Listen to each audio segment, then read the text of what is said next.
Hey everybody, Tim Jordan here from the Private Label Legion. Today I'm going to talk to you about finding products to sell on Amazon with what I call the Yeti principle. Every day as I'm interacting with Amazon sellers, I keep hearing time and time again that people are having a hard time figuring out what to sell on Amazon. On one side, you've got people that are selling the most saturated, generic, easy to copy stuff ever. It's extremely difficult to get any traction there. You got a lot of competition. On the other side, you've got people that are designing and creating these very complex and robust new designs that take a lot of work and actually can be very expensive to get started. Well, I think the sweet spot is right in the middle. And that's where I came up with this principle I call the Yeti principle. And I came up with this a few years ago based on the fact that there are products that you don't need to design, engineer, but there are also products that you don't necessarily have a lot of competition on, like they might not already be out there.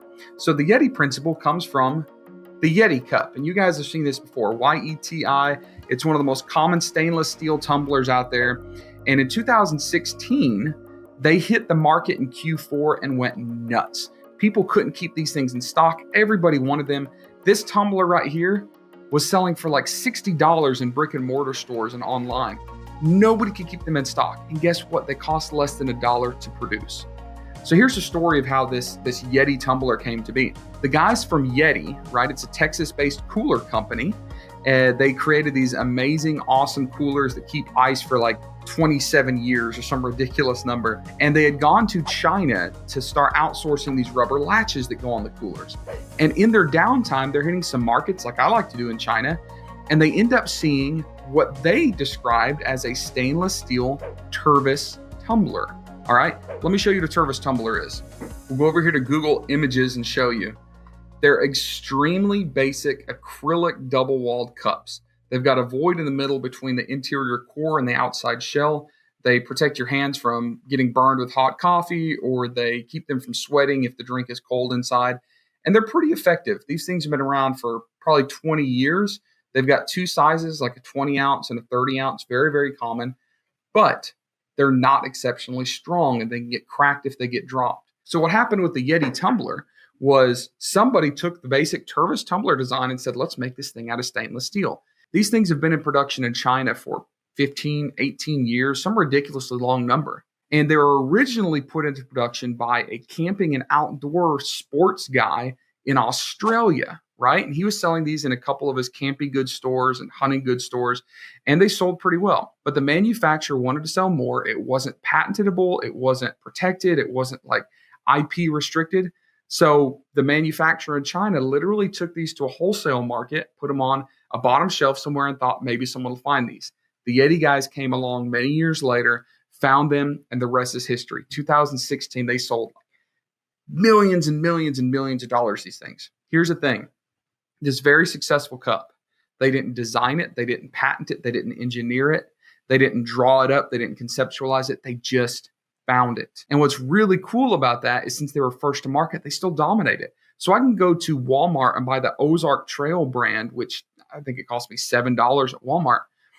But these are still like $50. And the reason people pay for that is it's the first to the market. It's the original Yeti. And that's what people like. So if we can find a product, a Yeti product that is sitting on a shelf somewhere, we don't have to design, create, engineer, none of that stuff, but we can just get it first to the market. One is we could potentially dominate some sales, right? We can sell a lot of these products because they're good products and they're fairly easy. Two, it's not going to be super saturated immediately because we're going to be the first to market.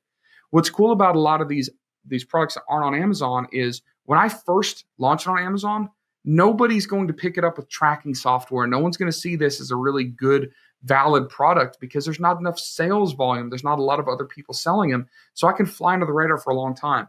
But even if it goes viral and it goes huge like this Yeti Cup did, then I was the first to the market. And that's why Yeti can still charge $50 or $60 a cup, where Ozark Trail charges $7, and Yeti still sells more. So my challenge to you is to go out and find that Yeti. Find a product that is not all over Amazon. It's not saturated on Amazon yet, but it's a product that isn't going to take you a ton of capital or a ton of time or a ton of effort to put on there and launch. We need to make sure that there's demand, and we talk about that in some other videos using Helium-10, and we use Magnet and Cerebro, tools like that to make sure that people are searching for those search terms. But then we just got to get it out there and play with it. And we got to look away from Amazon. We cannot look on Amazon for these products. If the Yeti guys hadn't been looking on a dusty shelf somewhere, they never would have found this thing. So you can look online. You can look places like Pinterest, Etsy, Cratejoy. You can look at life hack blogs. You can go offline. You can go to trade shows, flea markets, wholesale markets. You can come with us to Yiwu, China. There's tons of places to do that. But look away from Amazon to find a product that is in demand on Amazon, but not saturated on Amazon. So Yeti is just one example for that. And I challenge you, go out and find your Yeti, figure out how to be the first to market with this product that's easy to launch, that's easy to get inventory for. You don't have to design it, you don't have to engineer it, and go out there and crush some sales. All right, we'll see you on the next one.